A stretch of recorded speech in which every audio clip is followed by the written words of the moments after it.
Audio கிளியரா இருக்கா? Audio அவைலபிளா இருக்கா உங்களுக்கு? எந்த பிரேக்கும் இல்லாம அவைலபிளா இருக்கா ஆடியோ? டெக்ஸ்ட் பண்ணுங்க.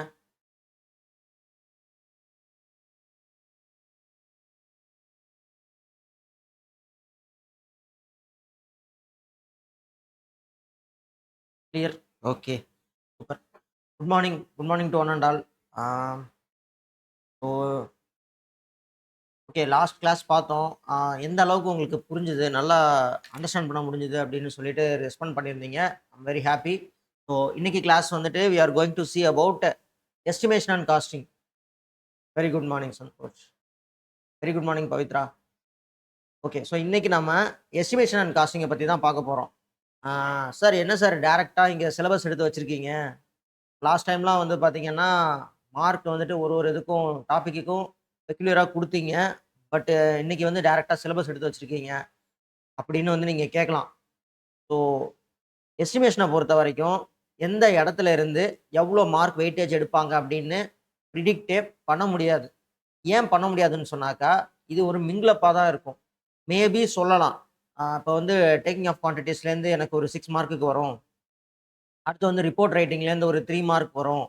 தென் வேல்யூவேஷன் ப்ராப்பர்ட்டிஸ்லேருந்து ஒரு 2 மார்க்கு. இந்த மாதிரி நான் கேட்டகரைஸ் பண்ணி குடுக்கலாம். பட் ஸ்டில் அது அவ்வளவு அக்யூரேட்டா இருக்காது. ஓகேவா? ஸோ இங்க நீங்க எந்த டாபிக்குக்குமே ஸ்கிப் பண்ணவே கூடாது. அந்த ஒரே ஒரு ரீசனுக்காக தான் நானு இங்க இன்னைக்கு மார்க்கு உங்களுக்கு நான் குடுக்கவே இல்ல. ஓகேவா? ஸோ இதுல வந்து நம்ம இம்பார்ட்டன்ட்டா எல்லாத்தையுமே பார்க்க போறோம். மோரோவர் கொஸ்டின் சால்விங் தான் மெயினா பண்ண போறோம். அண்ட் தென் அந்த பேசிஸ்ல தான் we are going to see the syllabus. ஓகேவா?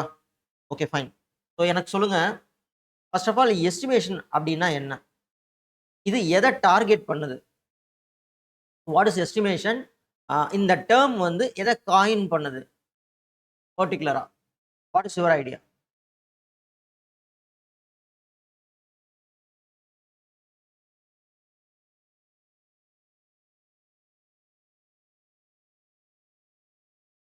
பண்ணுங்க.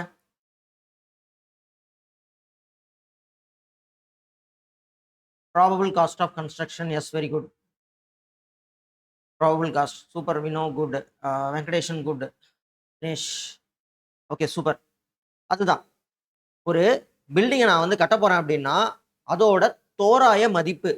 நான் இப்போ ஏதாவது ஒரு ஒரு ஒர்க்கை வந்து நான் செய்ய போறேன்னா எனக்கு அது எந்த அளவுக்கு செலவாகும் அப்படின்றது எனக்கு தெரியணும். அப்பதான் அது என்னால் செய்ய முடியுமா முடியாதா அப்படின்றதே நான் ஜட்ஜ் பண்ண போறேன்.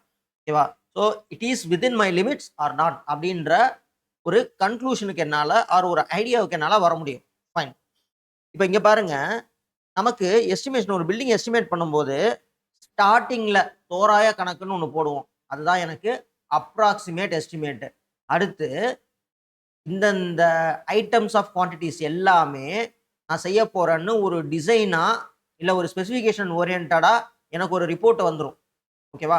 அந்த ரிப்போர்ட்ல வச்சு நான் அடுத்து டீடைல் எஸ்டிமேட் எடுப்பேன். ஓகேவா? அந்த டீடைல் எஸ்டிமேட்ல இருந்து எவ்வளவு டீவியேஷன் இருக்கலாம் அப்படின்னா மேக்சிமம் ஒரு 5 to 8% டீவியேஷன் இருக்கலாம். மேக்சிமம் நான் சொல்றது 8%க்கு மேலாம் டீவியேஷன் போகக்கூடாது. ஓகேவா? ஸோ அப்படி ஒரு வேலை மீறி போச்சு அப்படின்னா அங்கதான் நான் ரிவைஸ்ட் எஸ்டிமேட் அப்படின்ற ஒரு கான்செப்டை கொண்டு வரேன். ஸோ பாருங்க, இந்த செயின் அப்படியே கரெக்டா பிடிச்சிட்டு வந்துடுங்க. ஃபர்ஸ்ட் நான் என்ன பண்ண போறேன், ஒரு பில்டிங் கட்ட போறேன்னு டிசைட் பண்றேன். அதுக்கு வந்து I am going to do some approximate estimate. Approximate estimate பண்றேன். அப்ராக்சிமேட் எஸ்டிமேட் பண்ணதுக்கு அப்புறம் நான் அந்த ஒர்க்கை வந்து எடுக்கிறேன். ஓகேவா? ஒர்க்கை எடுத்துட்டு தென் நான் கேட்டகரைஸ் பண்றேன். ஃபார் எக்ஸாம்பிள் என்ன ஃபர்னிச்சர் யூஸ் பண்ண போறோம், என்ன டைப்ஸ் ஆஃப் பிரிக்ஸ் யூஸ் பண்ண போறோம், என்ன டைப்ஸ் ஆஃப் சிமெண்ட் யூஸ் பண்ண போறோம். இது வந்துட்டு டெக்னிக்கல் ஸ்பெசிஃபிகேஷன்.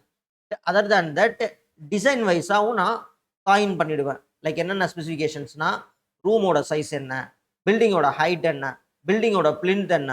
ஓகேவா? அண்ட் தென் ஒரு ஒரு காலத்தோட சைஸ் என்ன, number of columns, number of beams, சோன்ஸோ, என்ன டைப் ஆஃப் ராட்ஸ் யூஸ் பண்ண போறேன், எவ்ரிதிங் எல்லா குவான்டிட்டியுமே எனக்கு அக்கௌண்ட்டுக்கு வந்துடும். ஸோ ஒன்ஸ் அந்த ஸ்பெக்கு தெரிஞ்சதுக்கு அப்புறம் நான் என்ன பண்ணுவேன் அப்படின்னா டீடைல்டு எஸ்டிமேட்டை எடுப்பேன்.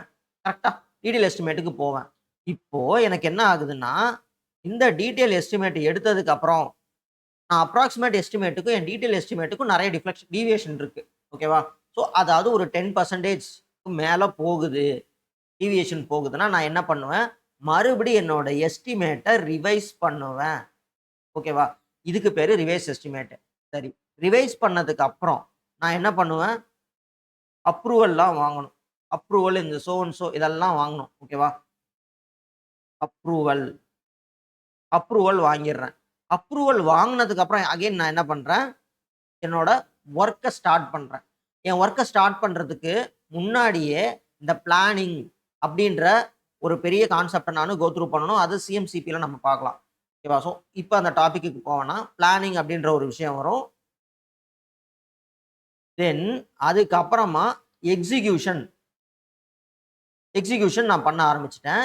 இந்த எக்ஸிகியூஷன் எல்லாம் முடிஞ்சதுக்கு அப்புறம், இதுல எனக்கு என்னென்ன அசம்ப்ஷன்ஸ்லாம் இருக்குன்றத நம்ம பார்க்கலாம். எக்ஸிகியூஷன் முடிச்சதுக்கு அப்புறம் இப்பதான் எனக்கு actual cost of the building அப்படின்றது எனக்கு தெரியும். ஏன்னா ஒன்ஸ் நீங்க கட்ட ஆரம்பிச்சதுக்கு அப்புறம் தான் உங்க டீடைல் எஸ்டிமேட் கண்டிப்பா டீவியேஷன் ஆகும். ஓகேவா? ஸோ அதிகமா ஆகாம அந்த 2-3% ஆகுதுன்னு வச்சுக்கோங்களேன். அங்க வந்து உங்களுக்கு இந்த ஆக்சுவல் காஸ்ட்ன்னு தெரியும். பிகாஸ் இனிஷியலா நீங்க போடுற எஸ்டிமேட்டு, அதுக்கப்புறம் நீங்க பண்ண ரிவைஸ் எஸ்டிமேட்டு, இதையும் தாண்டி உங்களுக்கு ஆக்சுவல் காஸ்ட்ல வேரியேஷன் வரும். நீங்க பண்ணத விட அதிகமா வரலாம். நீங்க போட்ட எஸ்டிமேட்ட விட கம்மியாவும் வரலாம். அதுதான் ஆக்சுவல் காஸ்ட். ஸோ இப்ப பாருங்க, இந்த பேட்டர்ன அப்படியே ஞாபகம் வச்சுக்கோங்க. அப்ராக்ஸிமேட் எஸ்டிமேட் பண்றோம். தென் ஸ்பெசிஃபிகேஷன வந்து எடுத்துக்கிறோம். அப்புறமா வந்துட்டு டீடைல் எஸ்டிமேட் பண்றோம். தென் அது வந்து எனக்கு டேலி ஆகாத பட்சத்துல நானு ரிவைஸ் எஸ்டிமேட் பண்றேன். அப்ரூவல் வாங்குறேன். பிளானிங் பண்றேன். எக்ஸிகியூஷன் பண்றேன். அதுக்கப்புறம் தான் எனக்கு ஆக்சுவல் காஸ்ட் தெரியும். ஓகே. ஸோ இந்த பேட்டர்ன்ல நம்ம கிளியரா இருந்துக்கலாம். இதுதான் வந்து ஒரு எஸ்டிமேஷன் டைப் பேட்டர்ன். ஓகேவா? Super. Okay. So as you say நான் மறுபடியும் அந்த ப்ராசஸ சொல்றேன். Okay. So first of all நான் என்ன பண்றேன், ஒரு பில்டிங் கட்டணும்னு நெனைக்கிறேன். ஓகேவா? அந்த பில்டிங் கட்டுறதுக்கு எனக்கு எவ்வளவு செலவாகும் தோராயமா அப்படின்னு தெரியணும். ஸோ ஃபர்ஸ்ட் ஆஃப் ஆல் அதுக்கு ஒரு அப்ராக்ஸிமேட் எஸ்டிமேட் எடுக்கிறேன். ஓகேவா? அதுக்கப்புறமா என்னால அந்த பில்டிங் இந்த ரேட்டுக்குள்ள கட்ட முடியும்னு தோன்ற பட்சத்துல, அப்ராக்ஸிமேட் எஸ்டிமேட் முடிச்சுட்டு, என்னென்ன ஐட்டம்ஸ் ஆஃப் ஒர்க் இருக்கு அப்படின்றத நானு கேட்டகரைஸ் பண்ணி, ஒரு ஸ்பெசிஃபிகேஷன்ஸ் எனக்கு கிடைக்குது. அது வந்து டிசைன் வைஸ் ஆகட்டும், டெக்னிக்கல் ஸ்பெசிஃபிகேஷன் ஆகட்டும், ஆர் மெட்டீரியல் ஸ்பெசிஃபிகேஷன் ஆகட்டும். ஓகேவா? இத வந்து நான் அடுத்து கேட்டகரைஸ் பண்ணிடுறேன். கேட்டகரைஸ் பண்ணதுக்கு அப்புறமா, நான் டீடைல் எஸ்டிமேட் எடுக்கிறேன். ஸோ மோர் ஓவர் எனக்கு இது எவ்வளோ ஆகும்? இந்த அப்ராக்ஸிமேசிய நான் இன்கிரீஸ் பண்றேன். இவ்வளவு செலவாகும்னு சொல்லிட்டு. சரி, இந்த டீடைல் எஸ்டிமேட் எதுக்கு யூஸ் ஆகுதுன்னா, எனக்கு ஒரு particular item of work for example ஒரு எர்த் ஒர்க் இருக்குன்னு வச்சுக்கோங்களேன். இந்த எர்த் ஒர்க்க ஒரு 2,00,000க்குள்ளே நான் முடிக்கணும் அப்படின்னு நான் எஸ்டிமேட் பண்றேன்னா, அந்த 2,00,000க்குள்ள நான் முடிக்கணும். இல்லன்னா எனக்கு ப்ராஜெக்ட்ட கரெக்ட்டா மெயின்டெயின் பண்ண முடியாது. அதாவது காஸ்டிங்கா மெயின்டெயின் பண்ண முடியாது. இதுக்கு தான் எனக்கு டீடைல் ஸ்பெசிஃபிகேஷன் ரொம்ப ரொம்ப ஹெல்ப்ஃபுல்லா இருக்கு. ஓகேவா? மானிட்டரிங் பண்ண முடியும் என்னால ஸ்பெசிஃபிகேஷன வச்சு. அடுத்து சாரி டீடைல் எஸ்டிமேட் வச்சு மானிட்டரிங் பண்ண முடியும். அடுத்தது என்னோட டீடைல் ஸ்பெசிஃபிகேஷன் ஒரு சில இடத்துல வந்து வயலேட் ஆகுது. அப்படி இருக்கிற பட்சத்தில நான் என்ன பண்ணுவேன், ரிவைஸ் எஸ்டிமேட் பண்ணுவேன். ஓகேவா? ஒரு 8%க்கு 5%க்கு மேல போகுதுன்னா, நான் ரிவைஸ் எஸ்டிமேட்க்கு போவேன். சரியா? அப்படி ரிவைஸ் எஸ்டிமேட் பண்ணதுக்கு அப்புறமா அத அப்ரூவல் வாங்கணும். அப்ரூவல் வாங்குனதுக்கு அப்புறமா அத பிளான் பண்ணணும். ஓகேவா? நான் இந்த எக்ஸிகியூஷன எப்படி பண்ண போறேன்னு பிளானிங் பண்ணணும். பிளானிங் முடிச்சதுக்கு அப்புறமா நான் எக்ஸிகியூஷன் ஸ்டார்ட் பண்ணுவேன். எக்ஸிகியூஷன் ஸ்டார்ட் பண்ணதுக்கு அப்புறம் டோட்டல் வொர்க்கையும் முடிச்சா தான் எனக்கு அந்த பில்டிங்கோட ஆக்சுவல் காஸ்ட்டே தெரியும். அதுவரைக்கும் எஸ்டிமேட்டட் அமௌண்ட் அதாவது கணக்கிடப்பட்ட, மதிப்பிடப்பட்ட அமௌண்ட் தான் எனக்கு தெரியுமே தவிர, இந்த உண்மையான செலவு எவ்வளோ ஆகும் அப்படின்றத பில்டிங் முடிச்சதுக்கு அப்புறம் மட்டும் தான் எனக்கு தெரியும். ஓகேவா? ஸோ இதுதான் அந்த பேட்டர்ன். இதுல கிளியரா இருங்க. ஓகேவா? சரி. இப்ப ஃபர்ஸ்ட் பாருங்களேன். இந்த சிஸ்டம் ஆஃப் டேக்கிங் ஆஃப் குவான்டிட்டீஸ்ல வந்து 2 சிஸ்டம் இருக்கு. ஒண்ணு ட்ரேட் சிஸ்டம், இன்னொன்னு குரூப் சிஸ்டம். ஓகேவா? இந்த ட்ரேட் சிஸ்டம், குரூப் சிஸ்டம் அப்படின்றது என்ன? இந்த டேக்கிங் ஆஃப் குவான்டிட்டீஸ் அப்படின்றதுனா என்ன?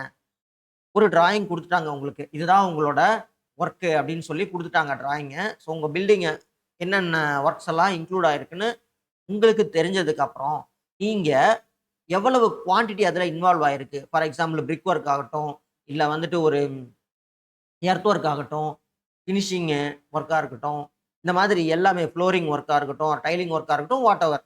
இது தனியா ஒரு கேட்டகரியா நீங்க பிரிக்கிறீங்க இல்லையா? ஃபர்ஸ்ட் எர்த் ஒர்க்கு, அடுத்து வந்து plinth work or foundation work, அதுக்கப்புறம் வந்து பார்த்தீங்கன்னா, காலம் இந்த ஆர்சிசி ஒர்க்ஸு, தென் ரூஃபிங்கு, அப்புறம் வந்து ஃப்ளோரிங்கு, பிளாஸ்டரிங்கு, பிரிக் ஒர்க்கு இந்த மாதிரி கேட்டகரைஸ் பண்ணுறீங்க இல்லையா? அப்புறம் ஆக்ஸிலரி ஒர்க்ஸ் இருக்கும். இந்த கேட்டகரைஸ் பண்ணி ஒரு ஒரு ஐட்டமா நீங்க எடுத்து, ஒரு ஒரு ஐட்டத்துக்கும் எவ்வளவு செலவாகுதுன்னு நீங்க கால்குலேட் பண்றதுக்கு பேரு ட்ரேட் சிஸ்டம். இங்க இந்த ஒரு ஐட்டம்னு நான் சொல்றேன் இல்லையா? அது வந்து ஒரு ட்ரேடு. நல்லா புரிஞ்சுக்கணும். ஒரு ஐட்டம் அப்படின்றது ஒரு ட்ரேடு. ஃபினிஷ். குரூப் சிஸ்டம்னா என்ன சார்? அப்படின்னு கேட்டீங்கன்னா, குரூப் அப்படின்றது ஃபார் எக்ஸாம்பிள் ஒரு சின்ன இதுதான். இப்போ நீங்க வந்து ஒரு ஒரு 4 வீடு கட்டுறீங்கன்னு வச்சுக்கோங்களேன். ஒரு ப்ராஜெக்ட் இருக்கு. ஒரு பெரிய ப்ராஜெக்ட் இருக்கு. அதுல பார்த்தீங்கன்னா, நெறைய வில்லாஸ் வருது. ஒரு 10 வில்லாஸ் கிட்ட சேர்ந்தது தான் ஒரு ப்ராஜெக்ட்ன்னு வச்சுக்கோங்க.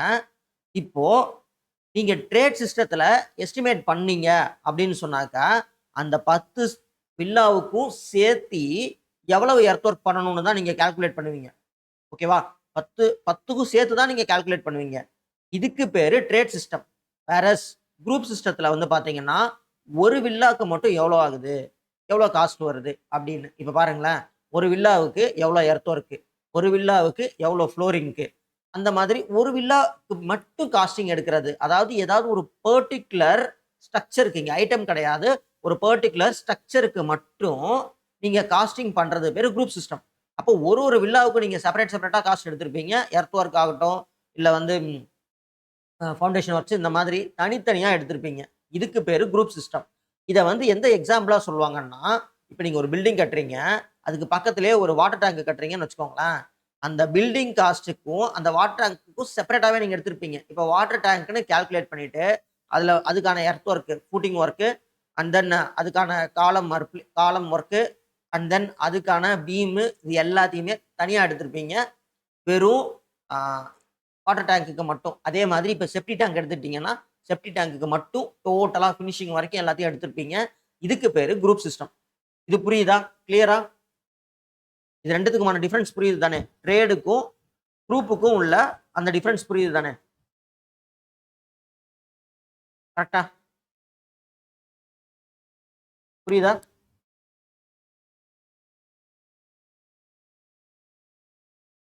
ரெஸ்பாண்ட் பண்ணுங்க. ஸோ இது கிளியர்.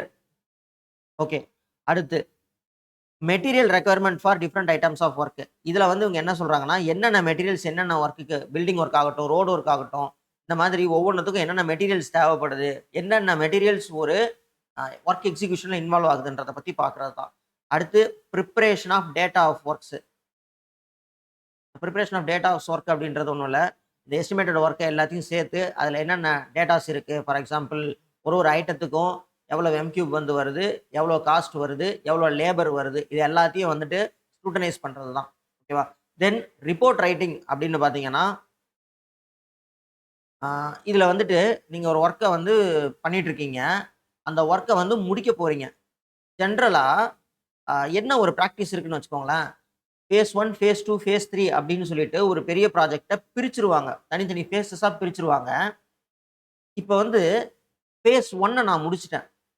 எஸ்டிமேட்டட் அமௌண்ட்ட தாண்டி முடிச்சேனா, இல்ல எஸ்டிமேட்டட் அமௌண்ட்டுக்குள்ளேயே முடிச்சுட்டேனா, இல்ல எஸ்டிமேட்டட் அமௌண்ட்ட நியரரா முடிச்சுட்டேனா அப்படின்னு சொல்லிட்டு, நான் ஒரு ரிப்போர்ட்ட சப்மிட் பண்ணணும்.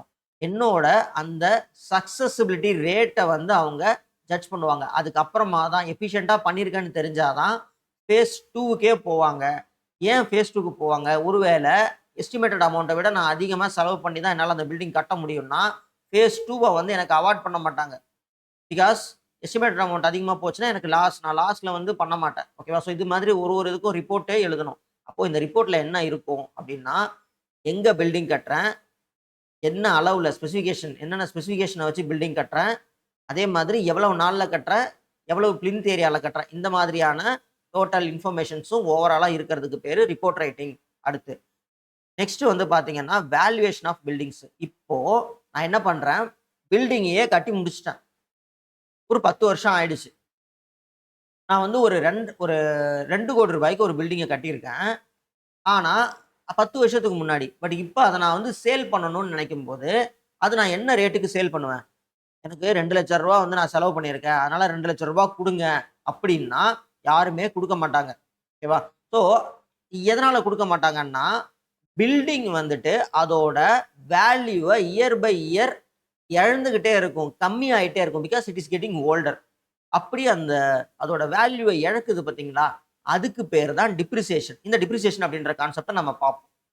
அப்போ அந்த இப்போ கரண்ட் வேல்யூ அதோட ஐ மீன் மார்க்கெட் வேல்யூ என்னவா இருக்கும் அந்த பில்டிங்க்குன்னு கால்குலேட் பண்றதுக்கு பேரு வேல்யூவேஷன். ஓகேவா?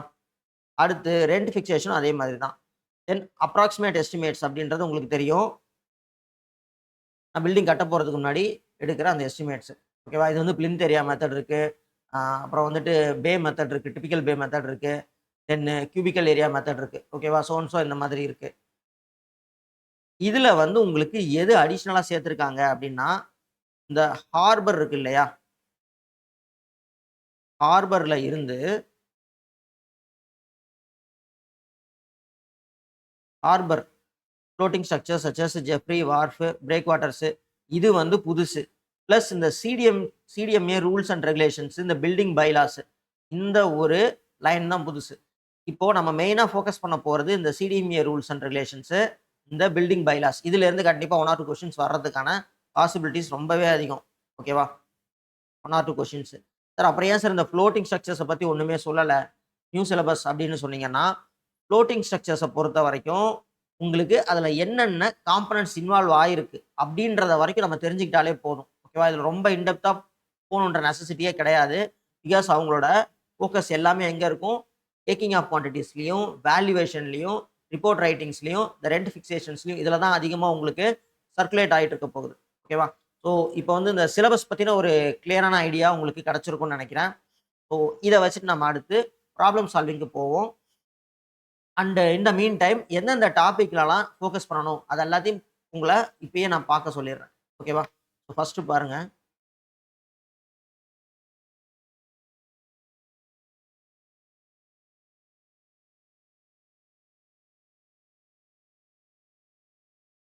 டைப்ஸ் ஆஃப் எஸ்டிமேட்ட பார்த்துக்கணும் நம்ம மெயினா. இதுல மெயினா நம்ம பார்க்க போறது approximate estimate and detail estimate. ஓகேவா? இந்த main estimate, sub estimate, supplementary estimate, maintenance estimate இதெல்லாம் என்னென்ன அப்படின்றத சிம்பிளா சொல்லிடுறேன். மெயின் எஸ்டிமேட் அப்படின்றது ஃபர்ஸ்ட்டா ப்ரிப்பேர் பண்ற எஸ்டிமேட். அத வச்சுட்டு தான் நீங்க மத்த குவான்டிட்டிய டிரைவ் பண்ண போறீங்க. ஓகேவா? சப் எஸ்டிமேட் அப்படின்றது ஒரு பெரிய ஒர்க் நடக்கும்போது என்ன பண்ணுவீங்க? அ அத வந்து சப் ஒர்க்ஸ்லாம் நெறைய நடக்கும். ஓகேவா? பெரிய ப்ராஜெக்ட் நடக்கும்போது சப் ஒர்க்ஸ் நடக்கும். அதுக்கான எஸ்டிமேட் தான். ஆக்ஸிலரி எஸ்டிமேட்ஸ்ன்னு கூட சொல்லலாம். சப்ளிமெண்டரி எஸ்டிமேட் அதேதான். அடிஷனலா உள்ள இப்போ ஒரு ஒர்க் நடந்துட்டு இருக்கு. அந்த ஒர்க்குக்கு தான் நீங்க எஸ்டிமேட் பண்ணியிருப்பீங்க.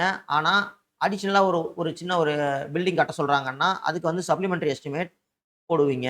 And then maintenance estimate. இத வந்து ரொம்ப நல்லா பார்த்துக்கணும். மெயின்டனன்ஸ் எஸ்டிமேட்ட பொறுத்தவரைக்கும் 1.5ல இருந்து 2% வந்து ஆனுவல் மெயின்டனன்ஸ் நீங்க பண்ணலாம். அத தாண்டி போகுது அப்டின்னா, அதுக்கு நீங்க மெயின்டனன்ஸ் எஸ்டிமேட் போடணும். ஆக்சுவலா வந்து ஆனுவல் மெயின்டனன்ஸ் அப்டின்னு சொல்லிட்டு சார்ஜஸ்ன்னு சேர்த்து தான் பில்டிங்க கட்டுவாங்க. ஆனுவல் மெயின்டனன்ஸ்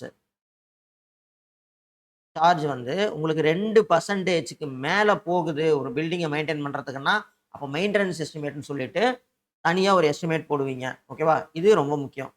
இத பார்த்துக்கோங்க. ஏன்னா இத கேட்கலாம். இந்த மாரி மெயின் பாயிண்ட்ஸ் மட்டும் நம்ம ஃபோக்கஸ் பண்ணிறலாம். தென் ரிவைஸ் எஸ்டிமேட் இங்க பாருங்க.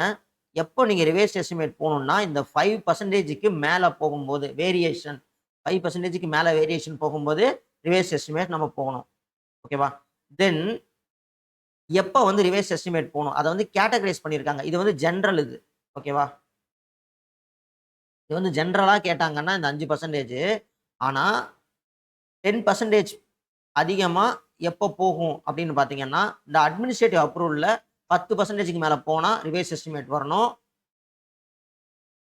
வொர்க் எக்ஸிகியூஷன பொறுத்தவரைக்கும் 15%க்கு அதிகமா போனா எஸ்டிமேட் ரிவைஸ் பண்ணணும். பட் ஜெனரலா கேட்டாங்கன்னா 5% மட்டும் ஞாபகம் வச்சுக்கோங்க. ஓகேவா? நெக்ஸ்ட்.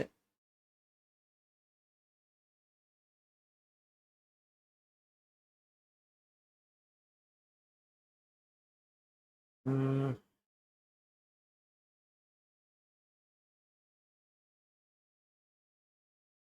ஓகே. ட்ரேட் சிஸ்டம் நான் ஆல்ரெடி எக்ஸ்ப்ளைன் பண்ணிட்டேன். இது ஆல்ரெடி உங்களுக்கு தெரிஞ்சது தான் இருக்கும். இதுல டைம் வேஸ்ட் பண்ண வேண்டாம். இத ஜஸ்ட் பார்த்து வச்சுக்கோங்க. கிளாசிஃபிகேஷன்ஸ் எப்படி இருக்கு? குரூப் சிஸ்டத்துல எப்படி இருக்கு? ட்ரேட் சிஸ்டத்துல எப்படி இருக்கு? அப்படின்னு.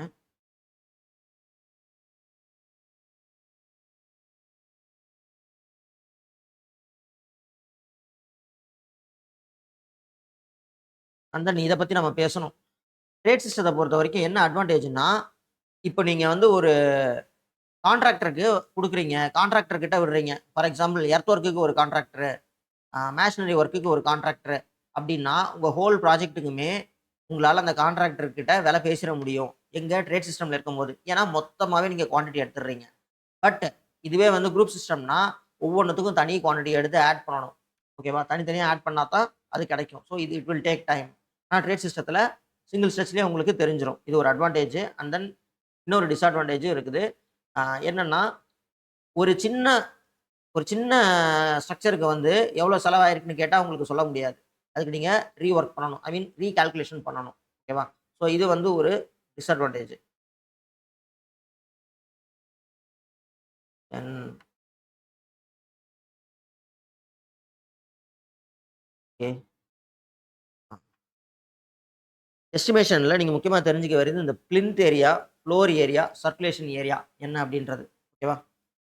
பாருங்க, பிளின்த் ஏரியா அப்படின்னா area covered by the building at ground level. Plinth ஏரியானா area covered by the building. இப்போ நீங்கள் வந்து ஒரு கிரேட் பீம் போடுறீங்க இல்லையா, அதுதான் பிளின்த் பீம்னு சொல்லுவோம்.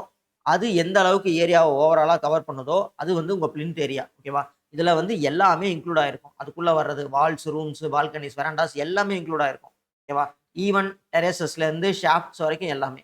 அடுத்து ஃப்ளோர் ஏரியா அப்படின்றது என்ன அப்படின்னு பார்த்தீங்கன்னா, total area of the floors together. நான் வந்து ஒரு 3 மாடி கட்டியிருக்கேன். இல்ல வந்து ஒரு 4 ஃப்ளோர் கட்டியிருக்கேன்னு வச்சுக்கோங்களேன். அப்ப பிளின்த் ஏரியா அப்படின்றது எனக்கு எவ்வளோ இருக்கும்? பிளின்த் ஏரியான்றது எனக்கு ஜஸ்ட் ஒரு 1500 தான் இருக்கு. 1500 ஸ்கொயர் ஃபீட் இருக்குன்னா, அப்ப எனக்கு ஃப்ளோர் ஏரியா இந்த 1500 மல்டிப்ளைடு பை 3. ஸோ டோட்டலா 4500 ஸ்கொயர் ஃபீட்ன்னு நான் கால்குலேட் பண்ணிப்பேன். ஓகேவா? புரியுதா? இது வந்து ஃப்ளோர் ஏரியா. இதுல எது எதெல்லாம் இன்க்ளூட் ஆயிருக்கும் அப்படின்னா, ஆல் ஃப்ளோர்ஸ் இன்க்ளூடிங் வால்ஸ். எதெல்லாம் எக்ஸ்க்ளூட் ஆயிருக்கும்ன்றது ரொம்ப முக்கியம்.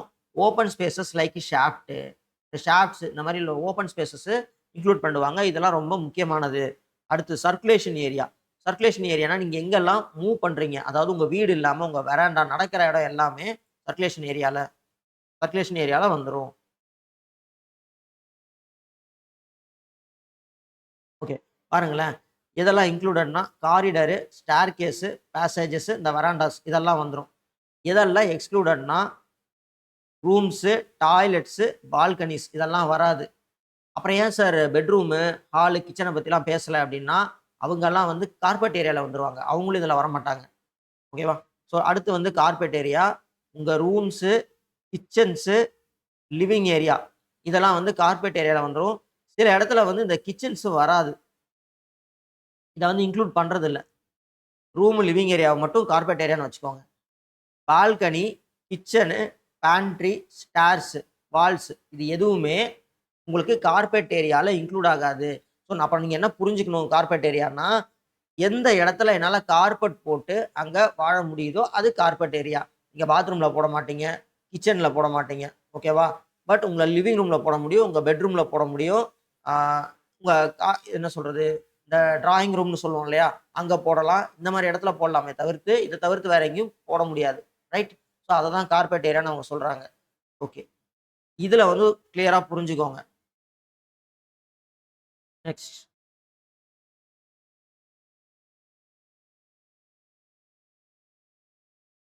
ஓகே.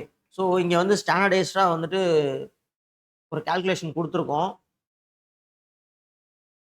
1:6 mix ratio. இது வந்து எங்கன்னா பிளாஸ்டருக்கு. ஓகேவா?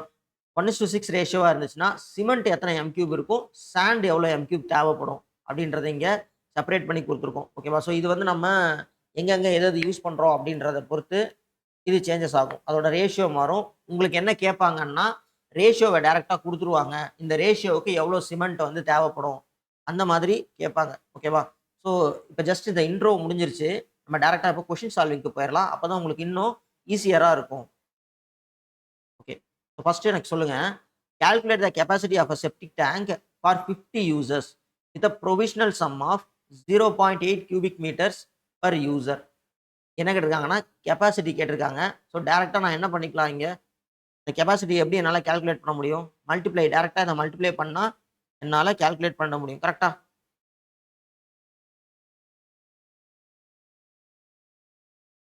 இப்ப எனக்கு கால்குலேட் பண்ணி சொல்லுங்க எவ்வளோ வருதுன்னு?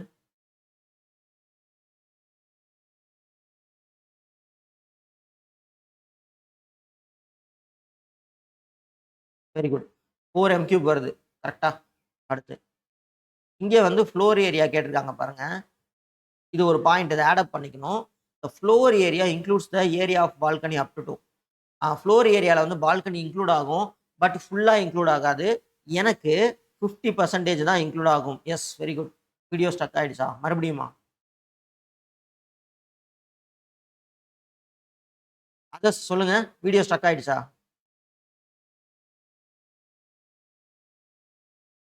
Okay fine.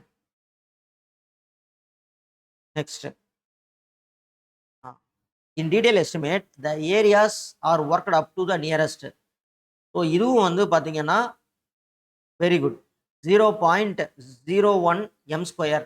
இப்போ கியூபிக்ல கேட்டா எவ்வளோ சொல்லுவீங்க? If it is in cubic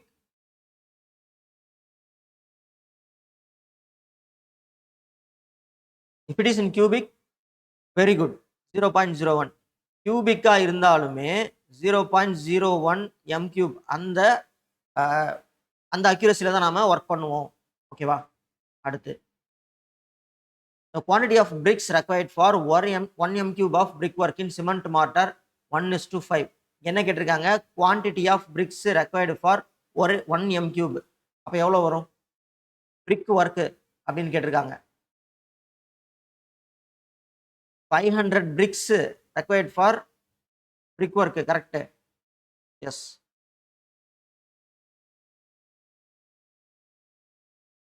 but இங்க 1 m cube brick workக்கு நமக்கு 500 bricks தேவை. கரெக்ட். ஆனா இத வந்து நான் அப்படியே மாத்தி உல்டா பண்ணி கேட்கிறேன். எவ்வளவு மார்டர் தேவைப்படுது அப்படின்னு. 1:5 ஒரு எம் கியூபுக்கு 1:5 மார்டருக்கு எவ்வளவு தேவைப்படுது அப்படின்னு கேட்டா அதை வந்து நீங்க எப்படி சொல்லுவீங்க?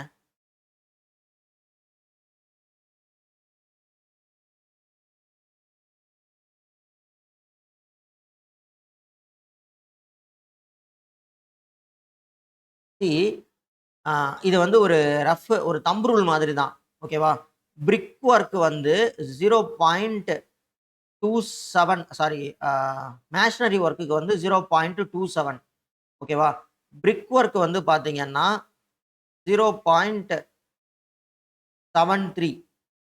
ஓகேவா? 0.73. இப்போ வந்து நான் எனக்கு எவ்வளோ மார்டர் தேவைப்படும் ஒரு எம் கியூபுக்கு அப்படின்னா 0.27 மார்டர் தான். 27 எம் கியூப் மார்டர் தேவைப்படும். பிரிக் ஒர்க் வந்து பார்த்தீங்கன்னா 0.73 தான் வரும். அப்படி பார்த்தீங்கன்னா உங்களுக்கு அந்த மாதிரி கேட்டாங்கன்னா இப்போ 0.73 இன்டூ இதை வந்து என்ன சொல்றது வால்யூம் வைஸ் கேட்டாங்கன்னா நீங்க இந்த 0.73 இன்டூ ஒரு பிரிக்கோட சைஸை போட்டு நீங்க கொடுக்கணும். பட் இங்க வந்து நமக்கு 500 அப்படின்றது டைரக்டா கொடுத்ததுனால நம்ம 500 போலாம்.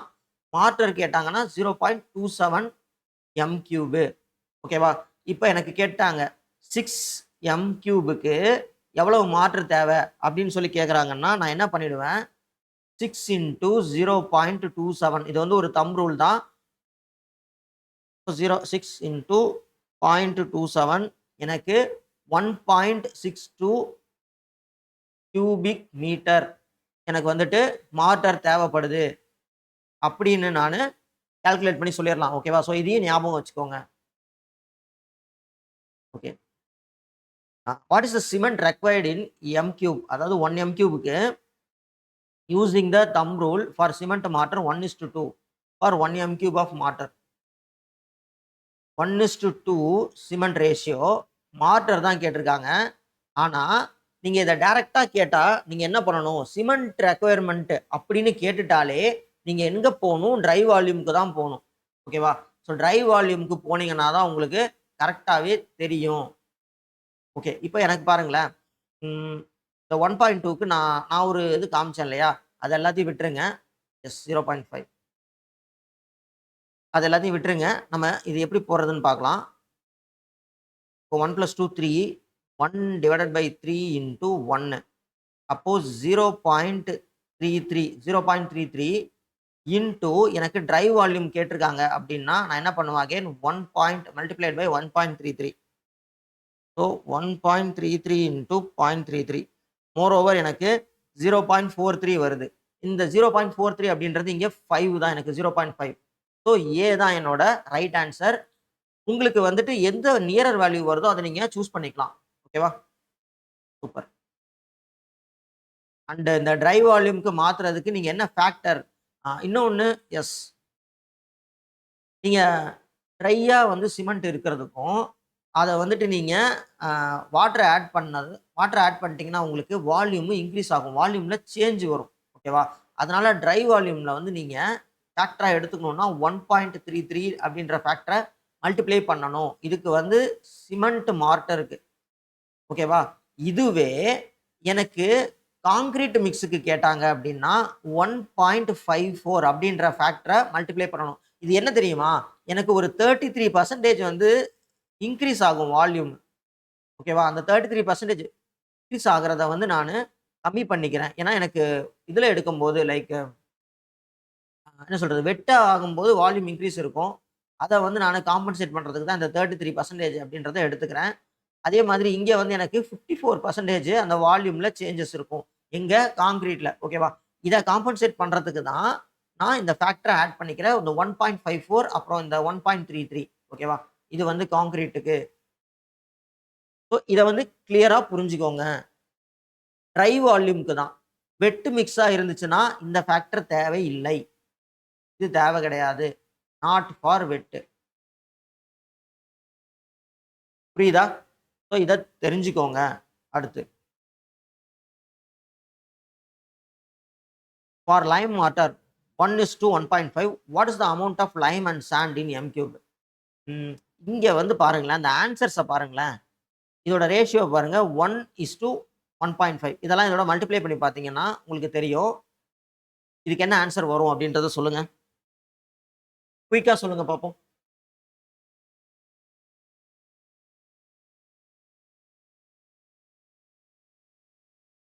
கமான் ட்ரை பண்ணுங்க. இந்த ரேஷியோ கொடுத்துட்டாங்க. இங்கேயும் தான் ரேஷியோ கொடுத்துருக்காங்க. எது காம்பன்சேட் ஆகுது நமக்கு? மோரோவர் 5A இல்லையே. நோ நவீன். சரி, okay. B. Yes, B is the right answer. பாருங்களேன், இது வந்துட்டு எனக்கு 1. இப்போ 0.5 இன்ட்டு 1 டைம்ஸா? ஓகே. அடுத்து இந்த 0.5 நான் 1.5 டைம்ஸ் பண்ணும்போது எனக்கு என்ன கிடைக்குது? 0.75 தான் கிடைக்குது. கரெக்டா? இப்போ புரியுதா? இந்த மாதிரி பார்த்தீங்கன்னா உங்களுக்கு பி தான் கரெக்டான ஆன்சர். அதை தான் அவங்க இன்டெரக்டா கேட்டிருக்காங்க. இந்த மாதிரி ட்ரிக்கியாவும் கேட்பாங்க, ட்விஸ்ட் பண்ணியும் கேட்பாங்க. நம்ம வேற எங்கேயோ யோசிச்சுட்டு இருப்போம். மார்ட்டர்னா நம்ம என்ன பண்ணிட்டு இருப்போம்? இதை வந்து 2.5 1/2 அப்படி இப்படிலாம் யோசிப்போம். அந்த மாதிரிலாம் கிடையாது. இதே மாதிரி கொஸ்டின் எஸ்எஸ்சியில கேட்டிருக்காங்க. ரொம்ப ரொம்ப ட்ரிக்கியா அப்ளை பண்ணுவாங்க. So be careful. சிம்பிளரா இருக்கும். ஆனா நம்ம அதை யோசிக்க தெரியணும். அடுத்து மறுபடியும் சொல்லணுமா? ஓகே. இங்க பாருங்க, ரேஷியோ கொடுத்துட்டாங்க. 1:1.5 தான் ரேஷியோ. ஓகேவா? ஒரு பார்ட் வந்து உங்களுக்கு லைமு, 1.5 பார்ட் வந்து உங்களுக்கு சாண்டு. ஓகேவா? அப்போ இங்க அதோட ரேஷியோ எவ்வளவு எடுத்திருக்கலாம் அப்படின்னு சொல்லி தான் வந்து கேட்குறாங்க. கரெக்டா? இங்க அதோட ரேஷியோ நீங்க எப்படி பாக்குறீங்கன்னா, இங்க பாருங்க, ஃபர்ஸ்ட் ரேஷியோ என்ன கொடுத்துருக்காங்க? 0.5 1. ஆனா இது வந்து பாத்தீங்கன்னா 1:2 அப்படின்ற ரேஷியோல இருக்கு. இப்ப இதை எப்படி நான் சொல்றேன்? 0.5 இன்ட்டு 1. 0.5 இன்ட்டு 1னா 0.5. அடுத்து 0.5 இன்ட்டு 1.5 எடுங்க. 0.5 இன்ட்டு 1.5 எடுத்தீங்கன்னா உங்களுக்கு வர்ற ஆன்சர் 0.75 தான் வரும். இது 1% இருக்கும்போது அதுல 1.5% என்னன்னா 0.75 தான் வருது. இதுவே இங்க 2 இருந்துச்சுன்னா எனக்கு 1 அப்படின்றது வரும். புரியுதா? இப்ப புரியுதா?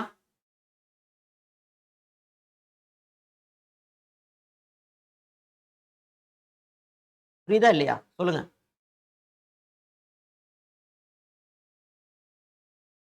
ரொம்ப ஃபாஸ்டா போறேனா? கிளியரா? சூப்பர். ஓகே.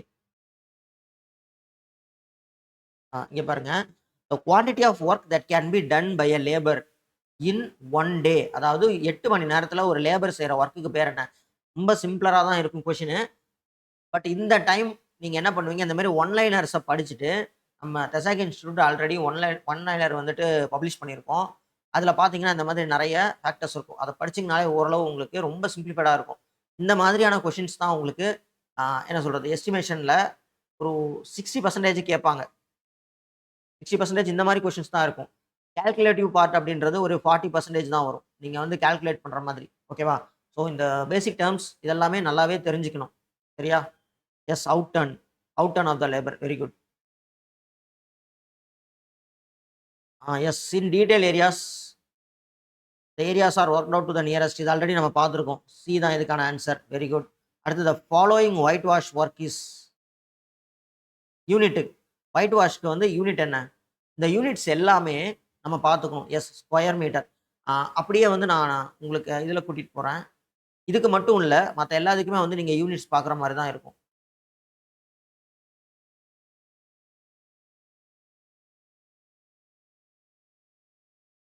ஓகே. ஸோ இதில் பாருங்க, எந்தெந்த ஒர்க்குக்கு என்னென்ன யூனிட் கொடுத்துருக்காங்க அப்படின்றத. எர்த் ஒர்க் எடுத்துக்கிட்டிங்கன்னா எம் கியூப். ஓகேவா? எர்த் ஒர்க் எடுத்துக்கிட்டிங்கன்னா எம் கியூப் உங்களுக்கு. பிசிசிக்கும் எம் கியூபு, ஆர்சிசிக்கு எம் கியூபு. இதில் ரொம்ப முக்கியமானது இந்த டிபிசி. இது கேட்டுக்கிட்டே இருப்பாங்கம்மா. இதை வந்து ஃப்ரீக்வெண்ட்டாக கேட்குறது. டிபிசி, பெயிண்டிங்கு, பிளாஸ்டிங்கு, அதுக்கு வந்து எம் ஸ்கொயர் மீட்டரில் எடுத்துக்கிறாங்க. Masonry work m cube. Masonry work m ஸ்கொயர்லேயும் வரும். எங்கன்னா இப்போ வந்து நீங்கள் 9 inch பிரிக் ஒர்க் பண்ணுறீங்க அப்படின்னா அது வந்து நீங்கள் எம் கியூப்ல எடுத்துப்பீங்க. ரைட்? இதுவே நீங்கள் 4.5 inch பிரிக் ஒர்க் பண்ணுறீங்க அப்படின்னு சொன்னாக்கா இந்த இடத்துல உங்களுக்கு அதை எம் ஸ்கொயரில் தான் எடுப்போம். அப்புறம் இன்னொன்று கேட்பாங்க, ஆர்சிசி மேஷனரி ஒர்க் அப்படின்னு கேட்பாங்க. சாரி, எஸ், ஆர்சிசின்னு. எனக்கு சொல்லுங்க, எந்த பிரிக் ஒர்க்கில் வந்து நீங்கள் ரீஇன்ஃபோர்ஸ்மெண்ட் யூஸ் பண்ணுவீங்க? எனி ஐடியா இருக்கா? ஏதாவது ஐடியா இருக்கா? எந்த பிரிக் ஒர்க்கில் நீங்கள் ரீஇன்ஃபோர்ஸ்மெண்ட் யூஸ் பண்ணுவீங்க? சார், பிரிக் ஒர்க்கில் எதுக்கு சார் ரீஇன்ஃபோர்ஸ்மெண்ட்? அதுதான் பிரிக் ஒர்க்குன்னு நீங்களே சொல்லிட்டீங்க. அதில் ஆர்சிசிக்கு என்ன வேலை?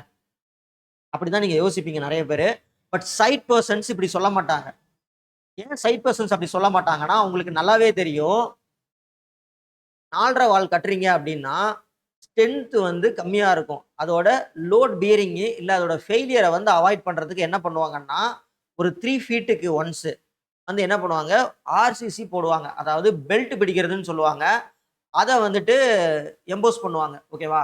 அப்போ இங்கே அவங்க எதை ட்ரிக்கியாக கேட்பாங்க, ஆர்சிசி பிரிக் ஒர்க்னு கேட்பாங்க.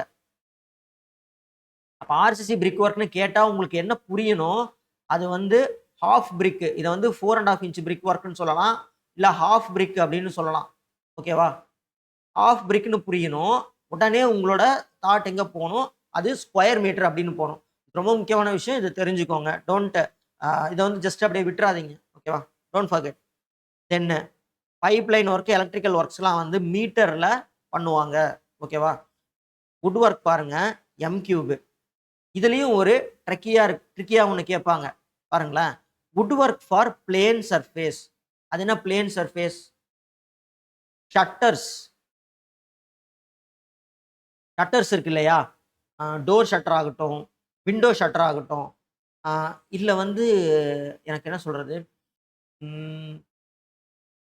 நம்ம நார்மல் இரும்பு ஷட்டர் இருக்கு இல்லையா, அதை வந்து கீழே இழுக்கிறோம் இல்லையா ஷட்டர்ஸ், அதுவாகட்டும், அது எல்லாமே உங்களுக்கு ஸ்கொயர் மீட்டரில் தான் கால்குலேட் பண்ணணும். ஓகேவா? ஸோ இதெல்லாம் தெரிஞ்சு கீழே வருது பாருங்க, ரோலிங் ஷட்டர். அதுவும் வந்து மீட்டர் ஸ்கொயர் தான். குவிண்டால்லாம் அவங்க கேட்டதில்லை, மீட்டர் ஸ்கொயர் தான் நீங்கள் போடணும். காஸ் பிளேட், போல்ட்ஸ் எல்லாமே கேஜி, அயன் கிரில்ஸ்லாம் கிலோகிராம். பார்டு ஒயர் ஃபென்சஸ், இது முக்கியம். இது கேட்டிருக்காங்க, எஸ்எஸ்சியில் கேட்டிருக்காங்க. மீட்டர்ஸில் தான் வந்து நீங்கள் கால்குலேட் பண்ண போகிறீங்க. ஏன் அப்படின்னு சொன்னாக்கா, அதோட வித் அப்படின்றது ஈவனாக இருக்க போகுது, ரன்னிங் லென்த் தான் உங்களுக்கு தெரிய போகுது. ஓகேவா? இங்கே நான் வித்துன்னு மீன் பண்ணுறது அந்த ஹைட்டை தான். ஓகேவா? ஏன்னா இதுக்கு திக்னஸ் அப்படின்றது நெக்லிஜிபிள் தான். Then pointing work, this is also very important. கேட்டிருப்பாங்க. நம்ம பாயிண்டிங் ஒர்க் அப்படின்றத வேற எங்கேயோ பார்த்துருக்கோமே. எங்கே பார்த்துருக்கோம்? பாயிண்டிங் அப்படின்றது எங்கேயோ பார்த்துருக்கோமே.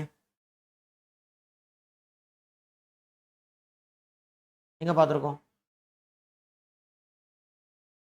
எஸ், பில்டிங் ஒர்க்ஸ்லாம் நம்ம பார்த்துருக்கோம். ஓகேவா? Yes, brick, frame work, frame 3, frame m cube. Yes, correct. Frame m cube. ஆமாம், டோர் ஃப்ரேமு, டோர் ஜாம்ப் இதெல்லாம் வந்து எம் கியூப்ல தான் பண்ணணும். கரெக்டு. தென் பிளம்பிங் ஒர்க்ஸ் பாருங்க, இது வந்து நம்பர்ஸ்ல, அதாவது எத்தனை பாயிண்ட்ஸ் இந்த மாதிரி. அப்புறம் இந்த பாயிண்டிங் ஒர்க் சொன்னேன் இல்லையா? பாயிண்டிங் ஒர்க் அப்படின்றது ஒண்ணும் இல்ல. இந்த சந்து அடைக்கிறதுன்னு சொல்லுவாங்க. நீங்க ஒன்ஸ் மேஷனரி ஒர்க் முடிச்சிட்டீங்கன்னா, அந்த 2 பிரிக்குக்கு நடுவுல உள்ள அந்த கேப் இருக்கு பார்த்தீங்களா? அந்த பாண்டிங் கேப் அத வந்துட்டு ஈவனா பண்ணுவாங்க. அதுக்கு பேரு பாயிண்டிங் ஒர்க் அப்படின்னு சொல்லுவாங்க. அது வந்து ஸ்கொயர் மீட்டர்ல தான் நம்ம கால்குலேட் பண்றோம். தென் சாயிலிங். சாயிலிங் வந்து பார்த்தீங்கன்னா, M². சாயிலிங்னா என்ன சார் அப்படின்னு கேட்டீங்கன்னா, ஃபவுண்டேஷன் ஒர்க் பண்றீங்க இல்லையா? ஃபவுண்டேஷன் ஒர்க்குக்கு முன்னாடி நம்ம பிசிசி போடுறோம் இல்லையா? பிசிசி சாயிலிங் ஒர்க் தான். நான் பிசிசியா போடாம, வெறும் ஸ்டோன்ஸ போட்டு அத நான் காம்பேக்ஷன் பண்றேன்னா, அது பேரும் சாலிங் தான். என்னோட பேஸ் ஃபவுண்டேஷன் போடுறதுக்கு முன்னாடி, என்னோட எர்த் சர்ஃபேஸ நான் கொஞ்சம் ஸ்ட்ரெங்தன் பண்றேன். அப்படின்றதுக்கு பேர் தான் சாலிங். ஓகேவா? Right. And then bitumen and தார் வந்து பார்த்தீங்கன்னா, டன்ஸ்ல தான் மெஷர் பண்றாங்க. இல்லன்னா கேஜிஸ்ல. ஓகேவா? ஆர்போரிகல்ச்சர் வந்துட்டு கிலோமீட்டர்ஸ்ல பண்றாங்க. என்ன ஆர்போரிகல்ச்சர்? இத வந்து நீங்க டிரான்ஸ்போர்ட்ல பார்த்திருப்பீங்க. ஆர்போரிகல்ச்சர் அப்படின்னா, ரோட்டுக்கு ஓரமா நெறைய மரத்த வந்து நட்டிருப்பாங்க. கரெக்ட்டா? இது ஏன் பண்றாங்க அப்படின்னா ஹைவே பிளான்ட் எக்ஸாக்ட்லி. பட் நீங்க இத வந்து டிவைடருக்கு இருக்கு பார்த்தீங்களா? அந்த ஏரியா செப்பரேட்டர்ன்னு சொல்லுவாங்க. அத வந்து கன்சிடர் பண்ணிக்க கூடாது. யூ ஹேவ் டூ கன்சிடர் எத கன்சிடர் பண்ணணும்னா, ரோடுக்கும் சைட்ஸ்ல இருக்கு பாருங்க. பிகாஸ் நீங்க ஒரு ரோட் போடுறீங்கன்னா, நெறைய மரத்த வெட்டி தான் போடுவீங்க. அப்போ அத பேலன்ஸ் பண்ணணுன்றதுக்காக தான் இந்த சைட்ல இந்த ஆர்போரிகல்ச்சர் அப்படின்றது பண்றாங்க. ஓகேவா? கரெக்ட். அத வந்து கிலோமீட்டர்ல மெஷர் பண்றாங்க. Road side trees exactly. Then brick டைல்ஸ்லாம் வந்து பார்த்தீங்கன்னா, 1000 நம்பர்ஸ்ல மெஷர் பண்றாங்க. இது வெரி வெரி இம்பார்ட்டன்ட். இந்த கொஸ்டின்ஸ் கேட்கறாங்க. இது நெறைய பேர் இத கோட்ட விட்டுர்றீங்க. பிரிக்ஸும், டைல்ஸையும் எப்படி மெஷர் பண்றாங்கன்னா, நம்பர்ஸ் 1000 நம்பர்ஸ்க்கு தான் மெஷர் பண்றாங்க. சிமெண்ட் வந்து பார்த்தீங்கன்னா, கேஜிஸ் ஆர் குவிண்டால். ஓகேவா? இல்ல பேக்ஸ். ஸ்டீல் அகைன் பார்த்தீங்கன்னா, குவிண்டால்ல இல்ல டன்ஸ்ல. கேஜிஸ் இல்ல டென்ஸ் தான். இங்க வந்து குவிண்டால்ஸ் அதிகமா யூஸ் பண்றது இல்ல. So go for kilogram and tonnes. ஓகேவா? ஸோ புரிஞ்சுதா? ஆ ஸோ நம்ம இன்னும் அதிகமா பார்க்கலாம். இதோட நாம யூடியூப் செஷன் எண்ட் ஆகுது. ஓகேவா? ஸோ நம்ம ஸ்டூடண்ட்ஸ் ஒரு 10 மினிட்ஸ் பிரேக் எடுத்துக்கோங்க. We will go for a short break and then we will continue with the other topics. Thank you.